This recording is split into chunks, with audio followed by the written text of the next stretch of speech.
When we started for our drive, the sun was shining brightly on Munich, and the air was full of the joyousness of early summer.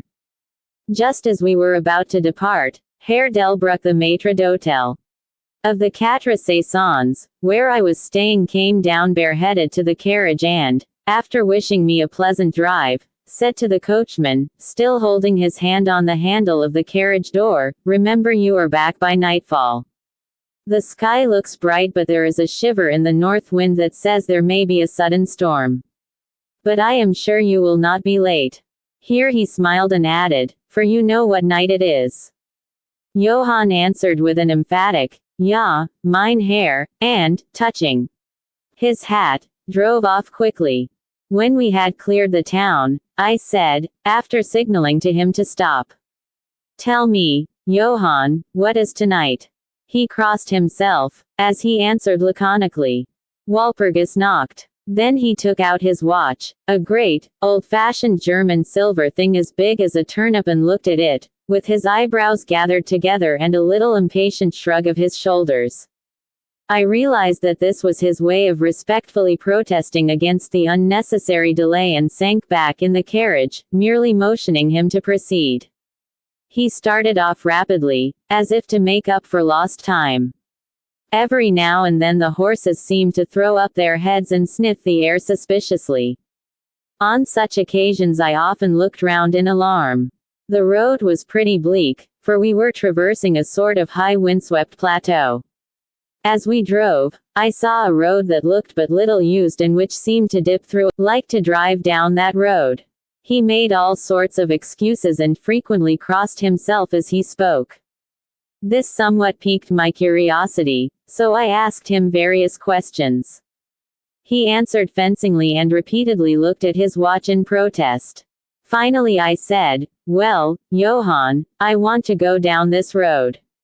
I shall not ask you to come unless you like. But tell me why you do not like to go, that is all I ask." For answer he seemed to throw himself off the box, so quickly did he reach the ground. Then he stretched out his hands appealingly to me and implored me not to go. There was just enough of English mixed with the German for me to understand the drift of his talk. He seemed always just about to tell me something, the very idea of which evidently frightened him, but each time he pulled himself up saying, "Walpurgis Nacht." I tried to argue with him, but it was difficult to argue with a man when I did not know his language. The advantage certainly rested with him, for although he began to speak in English, of a very crude and broken kind, he always got excited and broke into his native tongue, and every time he did so, he looked at his watch. Then the horses became restless and sniffed the air. At this he grew very pale, and, looking around in a frightened way, he suddenly jumped forward, took them by the bridles, and led them on some 20 feet.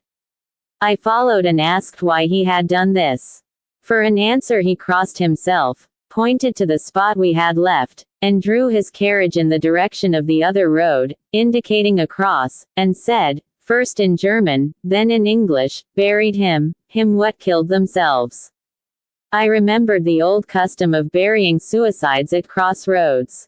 Ah, I see, a suicide. How interesting. But for the life of me I could not make out why the horses were frightened. Whilst we were talking, we heard a sort of sound between a yelp and a bark. It was far away. But the horses got very restless, and it took Johann all his time to quiet them. He was pale and said, "It sounds like a wolf, but yet there are no wolves here now." "No," I said, questioning him. "Isn't it long since the wolves were so near the city?" "Long, long," he answered, "in the spring and summer. But with the snow the wolves have been here not so long." Whilst he was petting the horses and trying to quiet them, dark clouds drifted rapidly across the sky. However, and more of a warning than a fact, for the sun came out brightly again. Johann looked under his lifted hand at the horizon and said, "The storm of snow, he comes before long time." Then he looked at his watch again, and, straightway holding his reins firmly, for the horses were still pawing the ground restlessly and shaking their heads. He climbed to his box as though the time had come for proceeding on our journey. I felt a little obstinate and did not at once get into the carriage. "Tell me," I said, "about this place where the road leads," and I pointed down. Again he crossed himself and mumbled a prayer before he answered. "It is unholy." "What is unholy?" I inquired. "The village." "Then there is a village?" No one lives there hundreds of years." My curiosity was piqued. "But you said there was a village." "There was." "Where is it now?" Whereupon he burst out into a long story in German and English, so mixed up that I could not quite understand exactly what he said. Roughly I gathered that long ago, hundreds of years, men had died there and been buried in their graves. But sounds were heard under the clay, and when the graves were opened, men and women were found rosy with life and their mouths red with blood. And so, in haste to save their lives and their souls, and here he crossed himself, those who were left fled away to other places, where the living lived and the dead were dead and not something. He was evidently afraid to speak the last words. As he proceeded with his narration, he grew more and more excited. It seemed as if his imagination had got hold of him, and he ended in a perfect paroxysm of fear, white-faced, perspiring, trembling, and looking round him as if expecting that some dreadful presence would manifest itself there in the bright sunshine on the open plain. Finally, in an agony of desperation, he cried, "Walpurgis Nacht," and pointed to the carriage for me to get in. All my English blood rose at this, and standing back I said, "You are afraid, Johann, you are afraid. Go home, I shall return alone, the walk will do me good." The carriage door was open. I took from the seat my oak walking stick, which I always carry on my holiday excursions, and closed the door, pointing back to Munich, and said, "Go home, Johann, Walpurgis Nacht doesn't concern Englishmen." The horses were now more restive than ever, and Johann was trying to hold them in, while excitedly imploring me not to do anything so foolish. I pitied the poor fellow, he was so deeply in earnest. But all the same I could not help laughing. His English was quite gone now. In his anxiety he had forgotten that his only means of making me understand was to talk my language, so he jabbered away in his native German. It began to be a little tedious. After giving the direction, home, I turned to go down the cross road into the valley. With a despairing gesture, Johann turned his horses towards Munich. I leaned on my stick and looked after him. He went slowly along the road for a while, then there came over the crest of the hill a man tall and thin. I could see so much in the distance. When he drew near the horses, they began to jump and kick about, then to scream with terror. Johann could not hold them in. They bolted down the road, running away madly. I watched them out of sight, then looked for the stranger, but I found that he, too, was gone. With a light heart I turned down the side road through the deepening valley to which Johann had objected.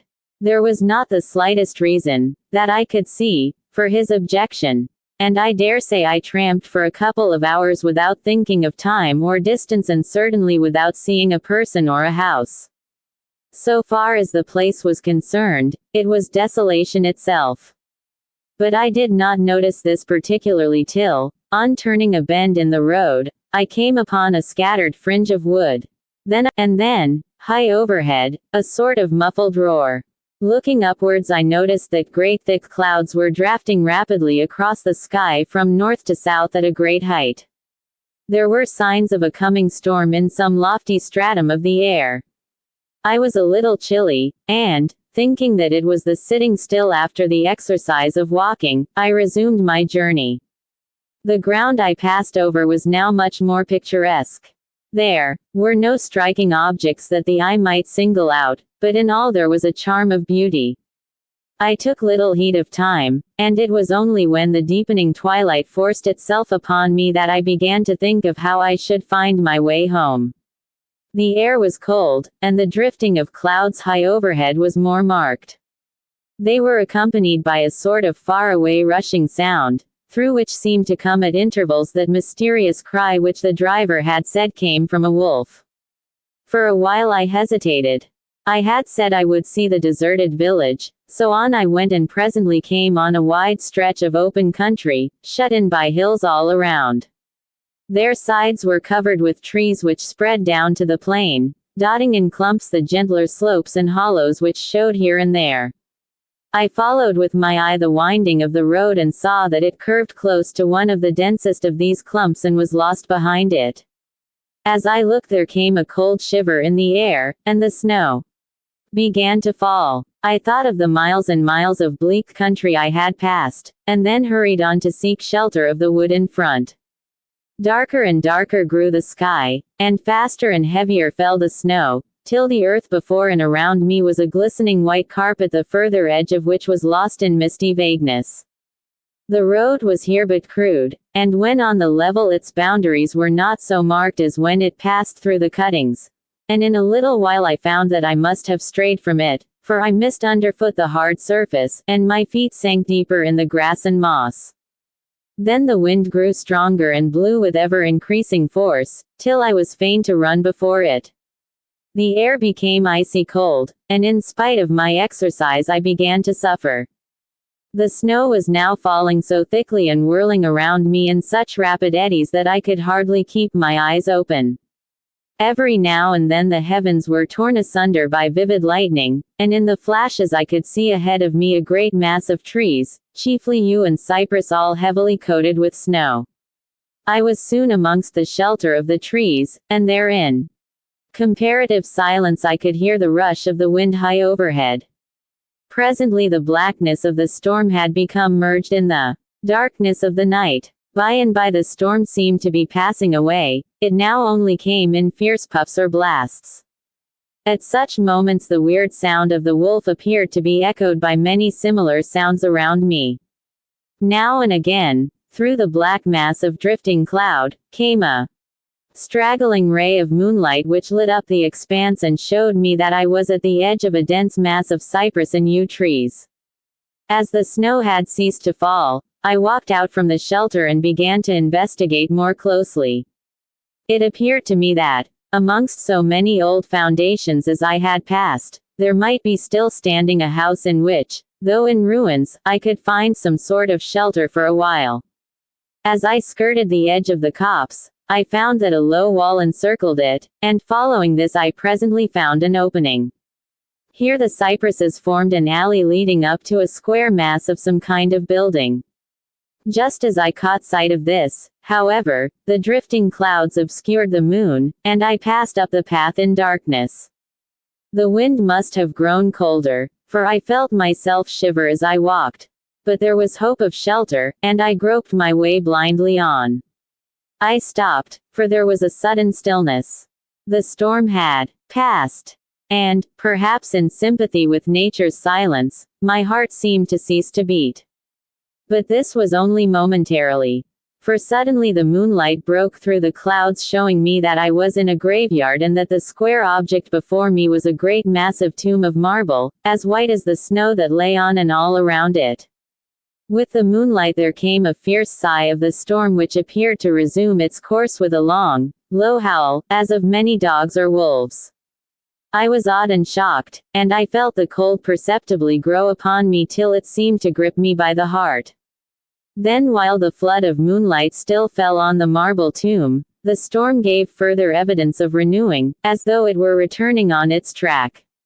Impelled by some sort of fascination, I approached the sepulchre to see what it was and why such a thing stood alone in such a place. On the top of the tomb, seemingly driven through the solid marble, for the structure was composed of a few vast blocks of stone, was a great iron spike or stake.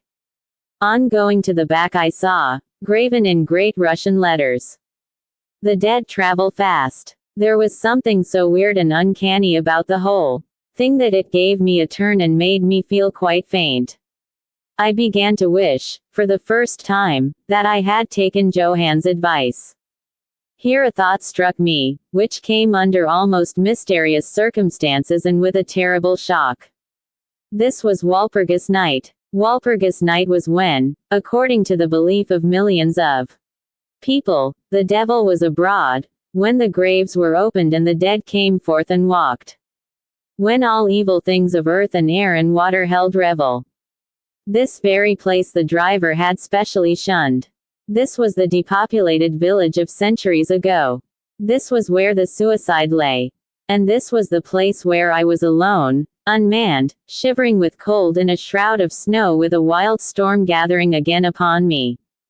It took all my philosophy, all the religion I had been taught, all my courage, not to collapse in a paroxysm of fright. And now a perfect tornado burst upon me. The ground shook as though thousands of horses thundered across it. And this time the storm bore on its icy wings, not snow, but great hailstones which drove with such violence that they might have come from the thongs of Balearic slingers. Hailstones that beat down leaf and branch and made the shelter of the cypresses of no more avail than though their stems were standing corn. At the first I had rushed to the nearest tree. But I was soon fain to leave it and seek the only spot that seemed to afford refuge, the deep Doric doorway of the marble tomb. There, crouching against the massive bronze door, I gained a certain amount of protection from the beating of the hailstones, for now they only drove against me as they ricocheted from the ground and the side of the marble.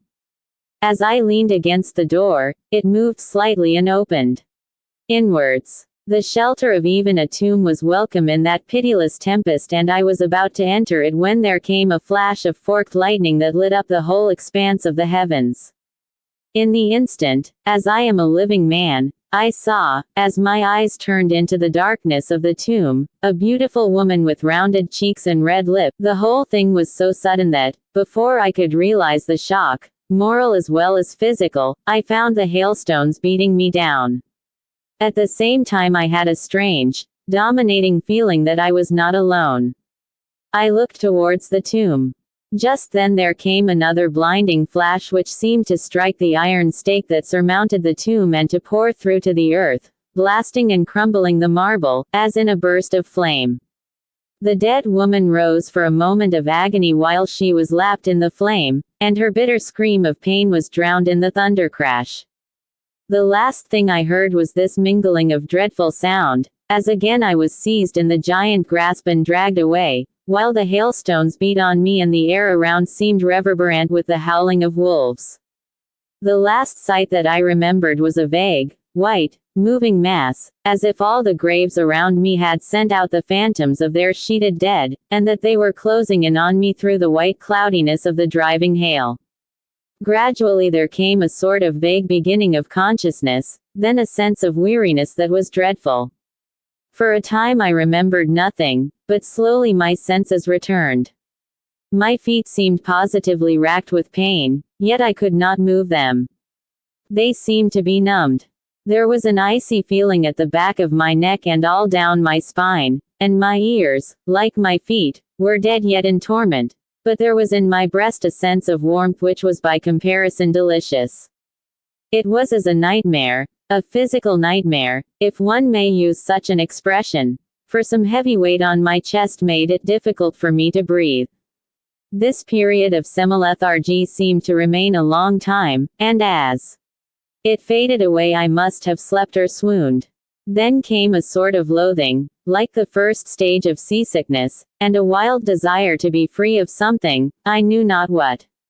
A vast stillness enveloped me, as though all the world were asleep or dead, only broken by the low panting as of some animal close to me.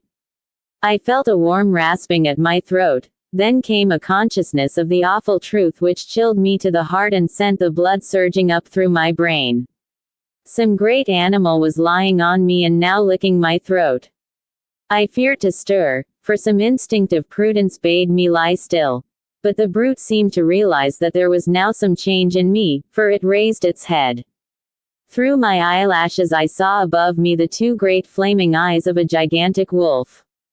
Its sharp white teeth, conscious of a low growl, followed by a yelp, renewed again and again. Then seemingly very far away, I heard a hollow hollow, as of many voices calling in unison. Cautiously I raised my head and looked in the direction whence the sound came, but the cemetery blocked my view. The wolf still continued to yelp in a strange way, and a red glare began to move round the grove of cypresses, as though following the sound. As the voices drew closer, the wolf yelped faster and louder. I feared to make either sound or motion. Nearer came the red glow over the white pall which stretched into the darkness around me. Then all at once from beyond the trees there came at a trot a troop of horsemen bearing torches. The wolf rose from my breast and made for the cemetery. I saw one of the horsemen soldiers by their caps and their long military cloaks raise his carbine and take aim. A companion knocked up his arm, and I heard the ball whiz over my head. He had evidently taken my body for that of the wolf. Another sighted the animal as it slunk away, and a shot followed. Then, at a gallop, the troop rode forward, some towards me, others following the wolf as it disappeared amongst the snow-clad cypresses. As they drew nearer I tried to move but was powerless, although I could see and hear all that went on around me. 2 or 3 of the soldiers jumped from their horses and knelt beside me. One of them raised my head and placed his hand over my heart. "Good news, comrades," he cried. His heart still beats. Then some brandy was poured down my throat. It put vigor into me. And I was able to open my eyes fully and look around. Lights and shadows were moving among the trees, and I heard men call to one another. They drew together, uttering frightened exclamations. And the lights flashed as the others came pouring out of the cemetery pell-mell, like men possessed. When the further ones came close to us, those who were around me asked them eagerly, "Well, have you found him?" The reply rang out hurriedly, "No, no. Come away quick, quick. This is no place to stay, and on this of all nights." What was it? Was the question, asked in all manner of keys. The answer came variously and all indefinitely as though the men were moved by some common impulse to speak yet were restrained. "A wolf, and yet not a wolf," another put in shudderingly. "No use trying for him without the sacred bullet," a third remarked in a more ordinary manner. "Serve us right for coming out on this night. Truly we have earned our 1,000 marks," were the ejaculations of a fourth. "There was blood on the broken marble," another said after a pause. "The lightning never brought that there. And for him, is he safe? Look at his throat. See, comrades, the wolf has been lying on him and keeping his blood warm." The officer looked at my throat and replied, "He is all right, the skin is not pierced." What does it all mean? We should never have found him but for the yelping of the wolf. "What became of it?"